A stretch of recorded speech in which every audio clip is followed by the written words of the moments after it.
Peace be upon all of you, my dear third year secondary stage students in Al-Azhar. Welcome to a glimpse of Revelation 3. Today, inshallah, we're going to study Unit 6, Iconic Figures, and we are going to discuss Lesson 1, Jesus, Blessings of Allah and Peace be upon Him. أهلا بكم أحبائي كل طلاب الصف الثالث الثانوي الأزهري، والنهاردة إن شاء الله في الحلقة دي هنبدأ في الوحدة السادسة وعنوانها شخصيات أيقونية أو بارزة جدا في التاريخ الإسلامي. وأول شخصية النهاردة في الدرس الأول هندرسها سيدنا عيسى عليه السلام. هناخد مولده وكل تفاصيل حياته اللي احنا القصة المشهورة اللي احنا عارفينها في الإسلام، وطبعا هنعرف ازاي هو اتولد يعني المولد الإعجازي، وهنشوف ازاي رد فعل الناس على المولد ده وازاي تكلم في المهد، الأمور الدينية المعروفة في هذه القصة الرائعة. هنبدأ بسم الله. Let's dive deeper into this topic. As you can see from my screen, Unit 6, Iconic Figures, Lesson 1, Jesus. Let's move to know more about Jesus, عيسى, blessings of Allah and peace be upon him. سيدنا عيسى عليه السلام. زي ما احنا شايفين قدامنا، هو حاطط لي كده في الدايرة في النص Lady Mary، سيدتنا مريم، ستنا مريم. طبعا انتوا عارفين ستنا مريم العذراء، القصة المشهورة هي والدة سيدنا عيسى. طب ايه اللي حصل؟ اولا ستنا مريم ليها صورة بتتسمى في القرآن الكريم على اسمها، فهي من ضمن الثمان أشخاص اللي لهم صورة باسمهم في القرآن الكريم. Lady Mary who has a surah named after her in the Holy Quran. اوكي، ستنا مريم لها صورة مسماة باسمها في القرآن الكريم وبتحكي قصتها. alright. طيب before her birth، قبل ما هي تتولد، her mother had committed her to serving Allah, glory be to him. يعني قبل ميلاد ستنا مريم، والدة ستنا مريم يعني ايه وهبتها او نظرتها لخدمة الله. اوكي، يعني اني نظرتها واعوذها بك من الشيطان الرجيم. نفتكر احنا بقى ايه الايات القرانيه الرائعه اللي بتحكي قصه والده ستنا مريم، ولما اتولدت ستنا مريم وبعدين ستنا مريم ولدت سيدنا عيسى عليه السلام. هنقول الجزئيه دي تاني. before her birth، قبل مولدها، او قبل مولد مين؟ ستنا مريم، Mary. اوكي، in English يعني. Before her birth, her mother had committed her. الفعل committed معناه نظرتها أو وهبتها to serving الله، لخدمة الله أو لعبادة الله. Glory be to him سبحانه وتعالى. طب مين اللي ربى ستنا مريم بقى؟ She was raised by prophet زكريا. raised by prophet زكريا يعني ربيت بواسطة سيدنا زكريا. طبعا ما دام هي ربيت بواسطة سيدنا زكريا، لما حد يبقى اللي بيربيه سيدنا زكريا هيطلع عامل ازاي؟ هيطلع حد يعني متدين جدا، a true believer، بجد مؤمن حق، وهيطلع عنده faith إيمان و piety. piety يعني تقوى. يبقى أنا هقول raised by prophet زكريا علشان هي ربها سيدنا زكريا، فبقت she had faith and piety يعني أصبح عندها إيمان وتقوى. أوكي، طيب هسألكوا تاني الجزئية دي عن مين؟ هتقولوا لي عن ماري، Lady Mary، السيدة مريم العذراء. أوكي، who raised her؟ مين اللي رباها؟ هنقول prophet زكريا، blessings of Allah and peace be upon him، سيدنا زكريا عليه السلام. طب عايزين نعرف اكتر كمان معلومات عن ستنا مريم وايه بعد كده اللي حصل معاها. طيب ستنا مريم isolated herself in a sanctuary. isolated herself in a sanctuary يعني عزلت نفسها في محراب. فين الكلمة اللي معناها عزلت؟ isolated. طب sanctuary يعني ايه؟ المحراب. طبعا المحراب ده مكان للعبادة. اوكي، الانسان لما بيعزل نفسه فيه بيقضي اوقات كتيرة جدا في خلوة مع الله، يعبد الله. alright. طيب في السانكتواري عملت ايه؟ she prayed to Allah, glory be to him, in seclusion and peace. she prayed to Allah, glory be to him, in seclusion and peace يعني صلت لربنا في خلوة. seclusion يعني خلوة and peace وسلام. ده الكلام ده كان فين؟ in a sanctuary، في محراب. طب ايه اللي حصل بعد كده اثناء وهي ما بتتعبد في المحراب؟ ايه اللي حصل؟ Archangel Gabriel visited her in the form of a man. الرئيس الملائكة اللي هو الملك جبريل visited her، زارها. طب على هيئة ملك ولا على هيئة ايه بالظبط؟ in the form of a man، يعني في شكل او في هيئة شخص، رجل. gave her good tidings of a righteous son، وبشرها أو أعطاها بشرى بولد صالح، بولد تقي. يعني هو ربنا قال له روح لها عرفها ان هي هتلد او هترزق بمولود او ولد صالح اللي هو هيبقى سيدنا عيسى عليه السلام. طيب احنا عارفين طبعا ان ستنا مريم رد فعلها كان تعجبت ان انا مش متزوجه ولم يمسسني بشر، يبقى ازاي ربنا هيعطيها هذا الولد الصالح؟ طبعا ربنا دي حاجه هينه عليه، وربنا رزقها هيرزقها بده، وربنا هينفخ فيها روح سيدنا عيسى بدون زواج. اوكي، والقصه دي مشهوره جدا والناس عارفينها في الاسلام وفي القران بيصورها لنا. هنقول Archangel Gabriel visited her in the form of a man and gave her good tidings. Tidings يعني بشرى، of يعني خبر جيد يعني، of a righteous son. righteous son يعني ولد صالح، ابن صالح. يبقى حضرة ستنا مريم العذراء كانت والدتها نظرتها committed her to serving Allah, glory be to him, and she was raised by Prophet Zechariah, isolated herself in a sanctuary where she prayed to Allah, glory be to him, in seclusion and peace, and later Archangel Gabriel visited her in the form of a man and gave her good tidings of a righteous son. طب يا ترى ايه اللي حصل؟ هي المفروض دلوقتي دي حاجة كبيرة هتقول لقومها ايه؟ يعني هي لما تبقى pregnant يعني حامل في طفل رضيع بدون زواج دلوقتي ولم يمسسها بشر، دي حاجة معجزة، دي حاجة ميراكل، حاجة إعجازية. دلوقتي هي خايفة الناس هتقول إيه وتفعل إيه. منطقيا كده هي هتعمل إيه؟ هتستنى في السانكتشواري ولا هتهرب منه وتروح مكان بعيد؟ يبقى she fled her sanctuary. وهنشوف دلوقتي معلومات اكتر عن آلام الوضع وازاي ربنا دعمها وان هي ولدت في تحت جذع شجره، وربنا يعني امرها ان هي تهز بجذع النخله فيساقط عليها رطبا جنيه. هنشوف الكلام ده كله باللغه الانجليزيه لان احنا المحتوى الاسلامي ده بندرسه باللغه الانجليزيه، وازاي نقدر نعبر عن القصه دي باللغه الانجليزيه. Let's dive deeper into this part and look at the screen. بصوا على الشاشه بتاعتي كده، هنعرف أكتر عن الجزئية دي مكتوبة هنا بس طبعا in English in order to be able to tell others about our religion Islam، علشان نقدر إن احنا إيه نعبر عن الدين الإسلام. نشوف الآية دي. بسم الله الرحمن الرحيم. قال كذلك الله يخلق ما يشاء إذا قضى أمرا فإنما يقول له كن فيكون. طبعا دي الآية رقم 47 من سورة آل عمران، لأن ستنا مريم لما تعجبت فرد عليها الملك جبريل وقال قال كذلك الله يخلق ما يشاء إذا قضى أمرا فإنما يقول له كن فيكون. طب نقول الكلام ده بالإنجليش إزاي؟ الآية القرآنية مترجمة قدامنا أهي. This is how Allah creates what he wills. When he decrees a matter, he bosses be and it is. This is how Allah creates. الفعل creates يعني يخلق، والفعل wills يعني يشاء أو يريد. When he decrees يعني يقدر أو يقضي. لما ربنا بيقدر أو يقضي a matter يعني أمر ما، he bosses بيقول إيه؟ be كن and it is فيكون. أوكي، دي الآية القرآنية اللي بتدل على موقف ستنا مريم لما تعجبت ان هي هتلد غلام ولم يمسسها بشر ولم تكن متزوجة. طيب fearful of what the people may say or do، لما خافت بقى من اللي الناس هيقولوه واللي ربما يفعلوه، لانهم ممكن يعني يعتدوا عليها مثلا. هي خايفة fearful، هي حاسة بالخوف. عملت ايه؟ the virgin mother Mary السيدة العذراء مريم عملت ايه؟ ستنا مريم عملت ايه بقى؟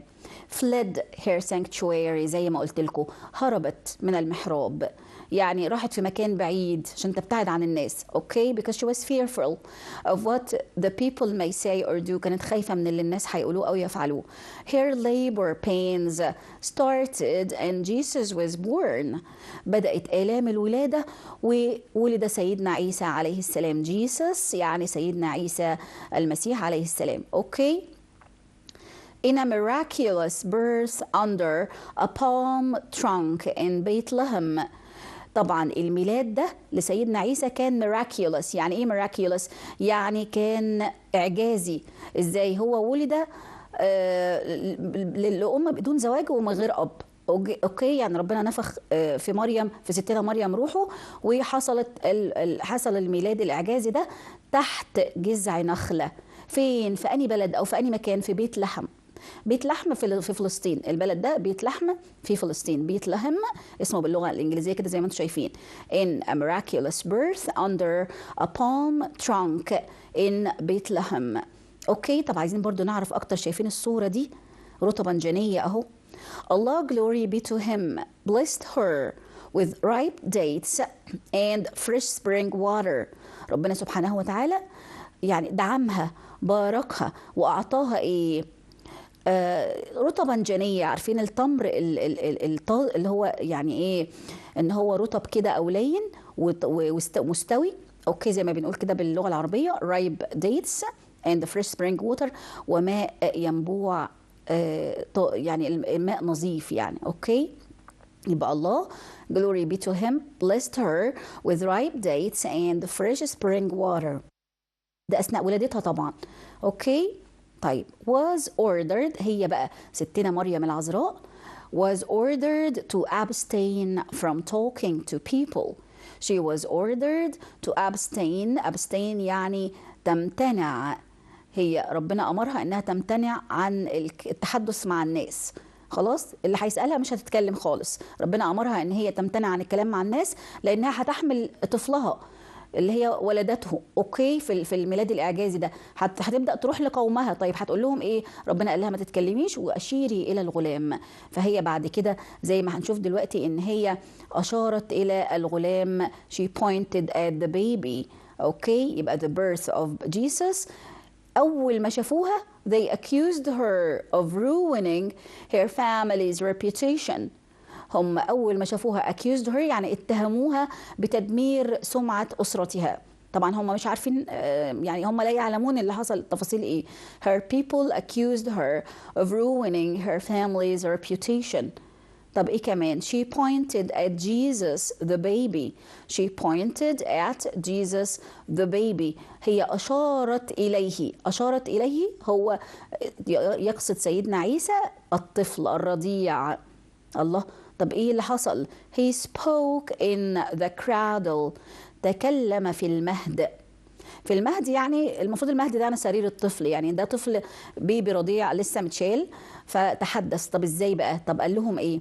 informing them that he is a servant of Allah glory be to him.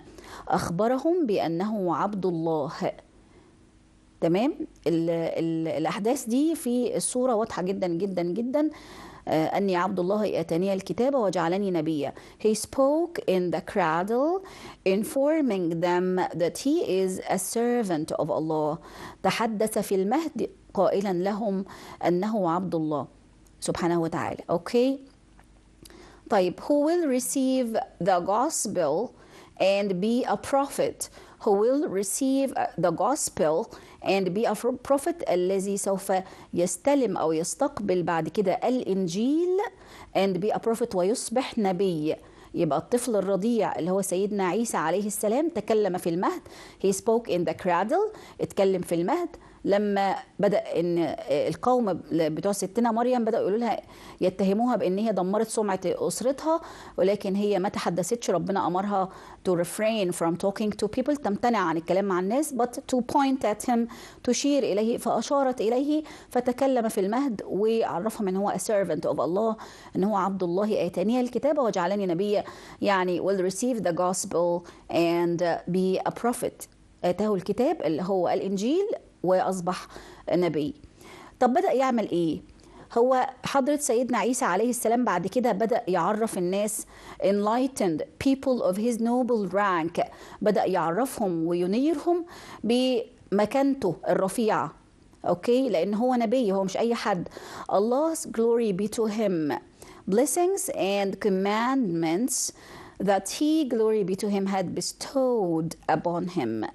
وده بدأ يعرفهم ان ربنا باركه واداله اوامر ان هو يصبح نبي وان هو يحمل الانجيل، وبعد كده هيرشد قومه ويدعوهم الى الدين. ودي الحاجات اللي ربنا bestowed upon him يعني منحه اياها او انعم عليه بها. الفعل bestowed يعني انعم عليه بها. يبقى يبقى prophet عيسى spoke in the cradle and he said that he will receive the gospel. He is the servant of Allah, glory be to him, who will receive the gospel and be a prophet. And he later enlightened people of his rank, of his noble rank, and the Allah's blessings and commandments that he had bestowed upon him. اوكي، يبقى حضرة سيدنا عيسى له مكانة عظيمة جدا في الإسلام. Mary was afraid of the oppression of King Herod. حصل بعد كده ان الملك هيرود كان يعني كانت ستنا مريم ومعها الطفل كانوا خايفين من ظلم وقهر الملك هيرود. طب عملوا ايه؟ تركوا البلدة واتجهوا الى مصر. يبقى ستنا مريم took her child to Egypt، اخذت طفلها الى مصر. تمام؟ يبقى انا مسألكم what did Mary do when she was afraid of the oppression of King Herod؟ لما خافت من ظلم وقهر الملك هيرود عملت ايه؟ she took her child to Egypt، أخذت طفلها إلى مصر. They kept changing their place of stay in Egypt. بدأوا يغيروا، هم كمان عايشين في مصر، بدأوا يغيروا مكانهم من مكان لمكان في مصر نفسها علشان محدش يعرف مكانهم. Alright, they kept changing their place of stay in Egypt. The noble family returned to Palestine after Herod's death. وبعد وفاة الملك هيرود رجعت العائلة المقدسة تاني لبالستاين، يعني فلسطين، وده كان الموطن بتاعهم أصلا. Alright, the noble family returned to Palestine after Herod's death. يبقى أنا بقول لكم what happened، إيه اللي حصل لما ستنا مريم خافت من الظلم وقهر الملك هيرود.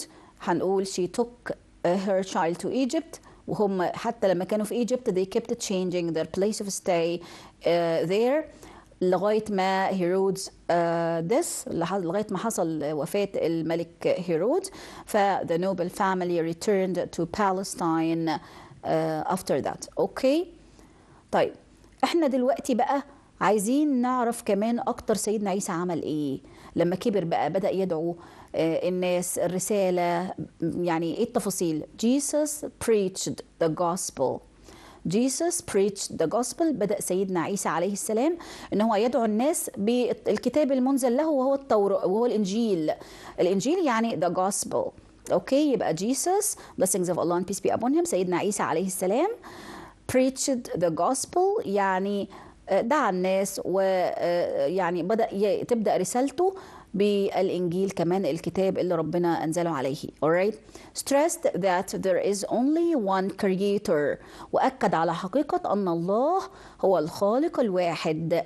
وسيدنا عيسى دعا الناس بالتعليم الموجودة في الإنجيل، وده الكتاب اللي ربنا نزله عليه، وكانت رسالته إنه يدعو الناس ويعرفهم إن الله is the only one creator، هو الإله الخالق الواحد، وإن obeying him was the only way of salvation in this world and the hereafter، وإن طاعة الله هي السبيل الوحيد للخلاص في الدنيا وفي الآخرة. كلمة salvation يعني الخلاص and the hereafter يعني الحياة الآخرة. يبقى obeying Allah was the only way of salvation in life and the hereafter. ودي الأمور اللي سيدنا عيسى دعا الناس ليها، طبعا بمساندة ربنا ليه بالإنجيل والتعليم اللي موجودة في الإنجيل. أوكي، طيب يبقى سيدنا عيسى is one of the messengers، هو أحد الرسل with firm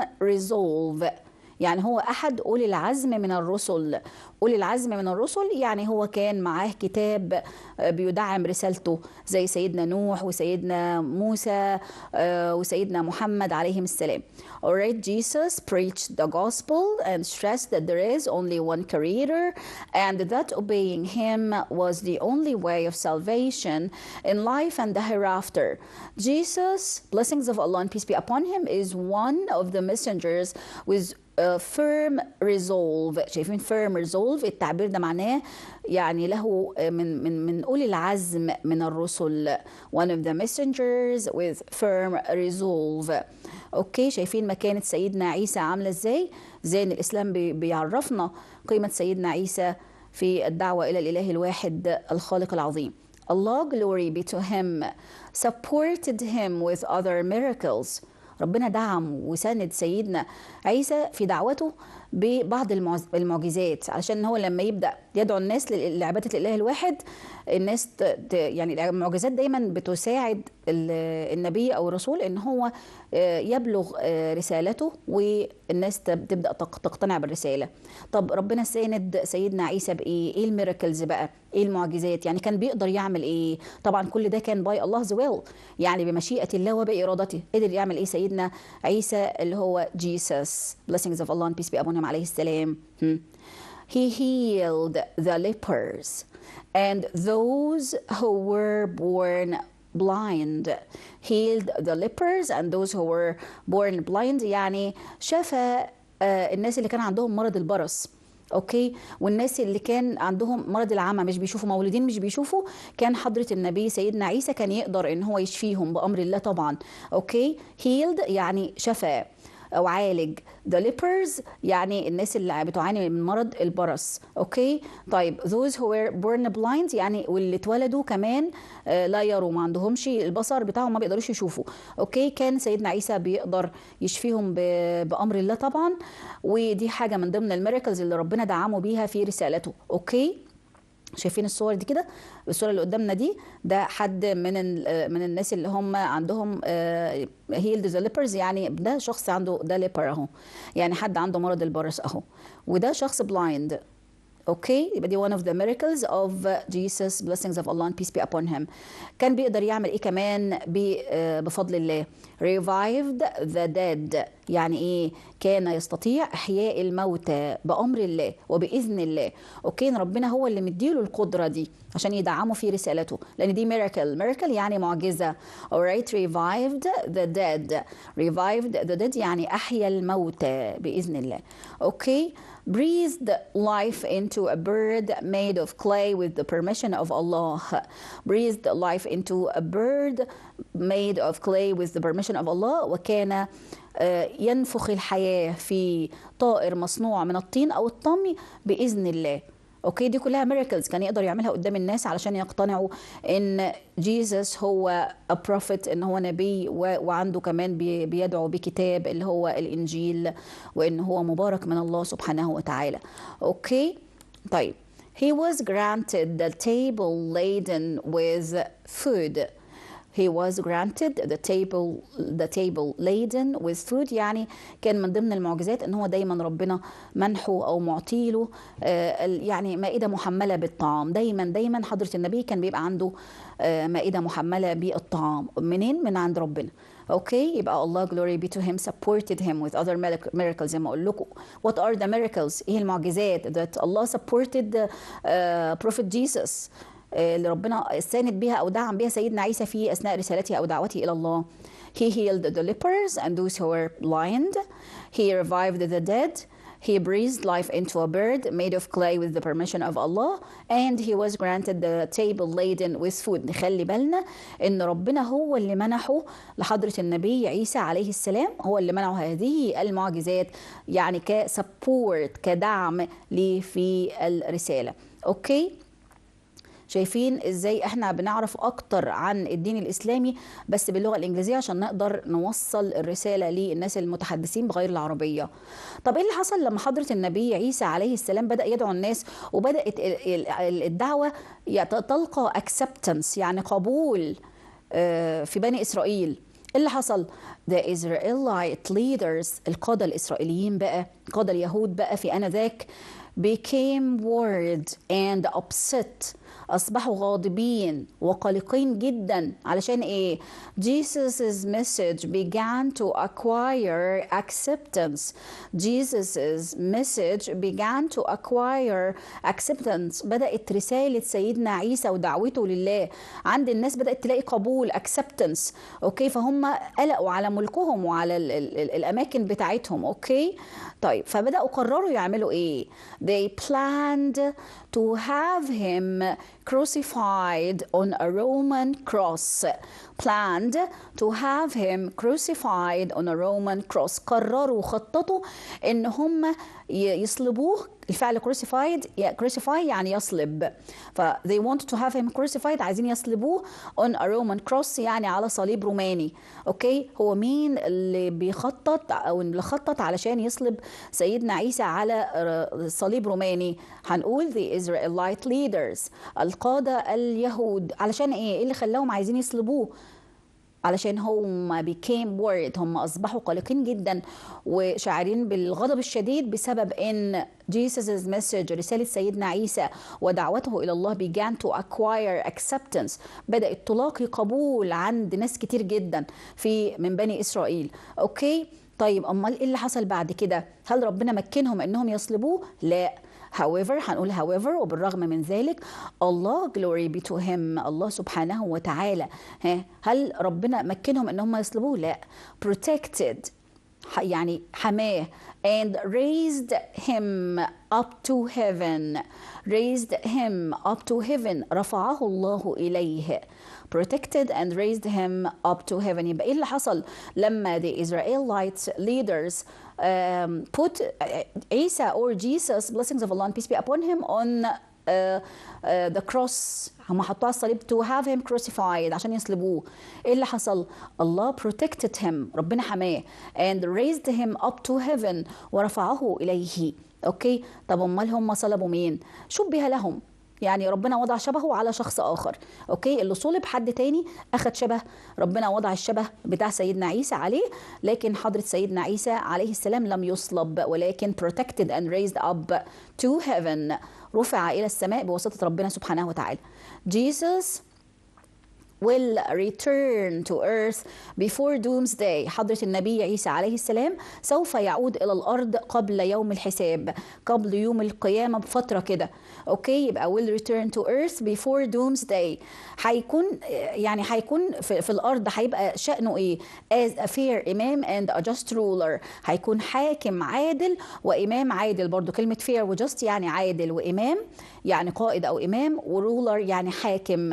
يبقى حضرة النبي عيسى عليه السلام Jesus will return to earth before doomsday as a fair imam and a just ruler as a sign of the doomsday approaching، وده كعلامة أو كإشارة لاقتراب يوم الحساب أو يوم القيامة. doomsday يعني يوم القيامة، وكلمة approaching يعني اقتراب، فالفيرب approach يعني يقترب. يبقى حضرة النبي عيسى عليه السلام was protected يعني تمت حمايته and raised up to heaven، ورفعه الله إليها أو رفع بواسطة ربنا إلى السماء.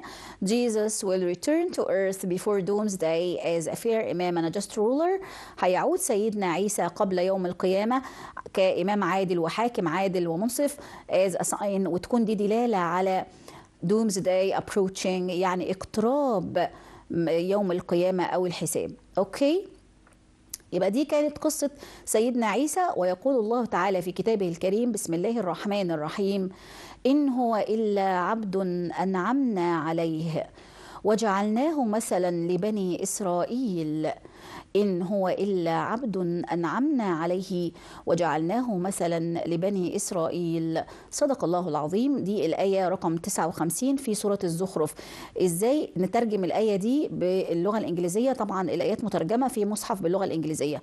الآية باللغة الإنجليزية كالتالي: He was but a servant whom we favored and made an example for the children of Israel.